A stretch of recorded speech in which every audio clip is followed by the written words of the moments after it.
Topik hari ini adalah bertumbuh dalam destiny ilahi. Setiap kita ada di planet ini, di bumi ini, it's not by accident, bukan kebetulan. Mungkin ada yang berpikir ini hanya kebetulan, ya. Tapi bukan kebetulan. By design, kita ada di sini untuk tujuan Tuhan, destiny-nya Tuhan. Tuhan mendesain kita untuk maksud dan tujuannya. Ini destiny kita. Destiny-nya di dalam Dia yang menciptakan kita. Menjadi pribadi sehat, pribadi yang berdampak, pribadi yang berbahagia. Ada destiny ilahi yang dahsyat yang saya mau bukakan kepada saudara hari ini. Dan biarlah saudara semakin on fire dalam cintamu kepada Tuhan.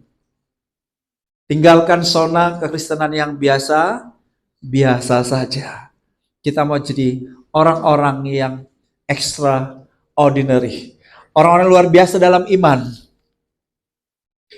Di dalam Roma pasal 5 ayatnya yang ke-17. Dalam versi bahasa Inggris Amplified-nya. Dikatakan bahwa setiap kita yang sudah menerima kasih karunia. Setiap orang yang karena anugerahnya sudah menerima kasih karunia-Nya. Kita menerima kasih karunia bukan hanya untuk diselamatkan, mati, masuk surga. Tapi saudara, kita akan berkuasa. Dikatakan semua orang yang telah menerima kasih karunia-Nya akan berkuasa oleh satu orang itu, yaitu Yesus Kristus. Dalam versi bahasa Inggris Amplified, dia katakan, shall reign, akan memerintah as kings in life, akan memerintah sebagai raja-raja dalam kehidupan. Di mana saudaraku? Sudah pasti. Nanti ya, tapi saat ini kehidupan di sini, kehidupan di bumi ini, kita juga berkuasa seperti raja-raja. Haleluya. Secara praktis ya, semua orang yang percaya dan menerima Dia sudah diberi kuasa. Kuasa untuk mengusir setan-setan dalam nama Yesus. Menginjak ular dan kalajengking. Menumpangkan tangan orang sakit dan orang sakit sembuh. Berapa banyak orang percaya di tempat ini? Katakan saya. Sebagai orang percaya, saudara sudah diberi apa? Kuasa. Jadi kalau ada orang kerasukan setan, yang ngusir setannya saudara, atau manggil dulu orang lain datang ngusir. Anda tidak perlu repot-repot manggil pendetamu, walaupun kalau dipanggil boleh juga. Tapi saudara orang yang sudah diberi otoritas, kuasa karena saudara orang percaya, betul? Maka saudara pun bisa bertindak di dalam nama Tuhan Yesus. Tapi jangan pakai namamu ya. Kalau saudara ngusir setan dalam namamu, setan geleng-geleng kepala sambil ketawa-ketawa. Saudara mesti ngusir setan dalam nama Yesus. Jadi kalau ada orang kerasukan setan, bahkan pembersihan rumah, pengusiran setan-setan yang ganggu saudara di rumah-rumah, maka saudaraku tidak perlu panggil pendeta, tidak perlu panggil gembalanya. Cukup saudara orang percaya, ya, atau saudara cukup ngajak ketua Kersel, yuk lakukan pembersihan di rumahmu, usirlah setan-setan, jin and jun, apalagi gondoruwo, nitu, waingau semuanya, diusir dari rumahmu, karena rumahmu adalah tempat di mana ada hadirat Tuhan. Kalau ada hadirat Tuhan di rumahmu, ya, si setan paling ya bersuara di luar sana, ganggu-ganggu, tapi nggak mempan, nggak ada pengaruh. Nggak usah khawatir, nggak usah takut. Saudara, usir dia pergi di dalam nama Yesus.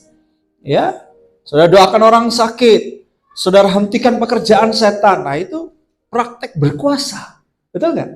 Praktek berkuasa. Ya, kalau di sekitar tempat tinggalmu itu orang berkelahi terus. Itu roh jahat apa yang lagi bekerja? Roh yang membuat orang apa? berkelahi, baku bunuh, apalagi macam-macam perbuatan-perbuatan jahat yang bisa terjadi di sekitar kita. Itu ulahnya setan, saudaraku, ganggu manusia. Saudara, kalau tiap saat selalu begitu di tempatmu, apa yang harus kamu lakukan? Kamu harus perintah. Roh pembunuhan, roh minuman keras, roh KDRT. Kalau saudara di tempat itu banyak KDRT, saudara tahu. Roh jahat itu sedang bekerja di lingkungan itu. Saya ikat roh ini, saya lumpuhkan kuasanya, dan kamu gak boleh di tempat ini. Pergi kau, tinggalkan tempat ini. Dalam nama Tuhan Yesus. Berapa kali saudara lakukan? Kok tiba-tiba di tempat itu sudah aman, saudaraku. Nggak jumpa lagi orang berkelahi di berantem pakai pedang, pakai batu, pakai lempar-lemparan. Wah, sudah aman semua. Damai sejahtera ada di lingkunganmu. Kenapa? Karena saudara sudah memerintah setan yang minggir. Halo? Nangkap ini? Nangkap poinnya? Nangkap kebenarannya? Siap praktek? Nah, tapi juga ini menarik. Ini dia. Keren nih. Saya harap saya akan berjumpa dengan saudara semua. Sudah berjumpa juga dengan gembalamu. Kita sama-sama jadi raja. Juga di bumi. Kita baca Wahyu pasal 5 ayat 10. 2-3. Dan engkau telah membuat mereka itu siapa? Saya orang percaya. Imamat Rajani. Menjadi sebuah kerajaan. Menjadi imam-imam bagi Allah kita. 1 Petrus 9 kita imamat Rajani. Baca dengan keras. Dan mereka akan memerintah sebagai raja di bumi. Mereka akan diperintah. Memerintah. Oh. Tolong lihat baik-baik. Mereka akan Memerintah sebagai raja. Raja di bumi. Mereka ini siapa? Saya orang percaya. Saya. Berarti ada kemungkinan tidak saudara memerintah sebagai raja? Ada. Ada? Ada. Berapa banyak yang mau memerintah sebagai raja di bumi? Haleluya. Banyak angkat tangan yang lainnya. Apa benar itu? Ini benar ini. Sebentar lagi akan ada kerajaan 1000 tahun. Di mana? Bukan di planet Mars. Bukan di alam roh sana. Tapi di mana? Di bumi ini. Siap jadi raja? Nah, ini destiny-nya. Destiny Tuhan buat saya dan saudara bukan hanya masuk surga titik. Tapi untuk apa? Memerintah. Katakan untuk memerintah. Untuk memerintah. Berarti masih ada manusia di sini, masih ada rakyat di sini. Haleluya.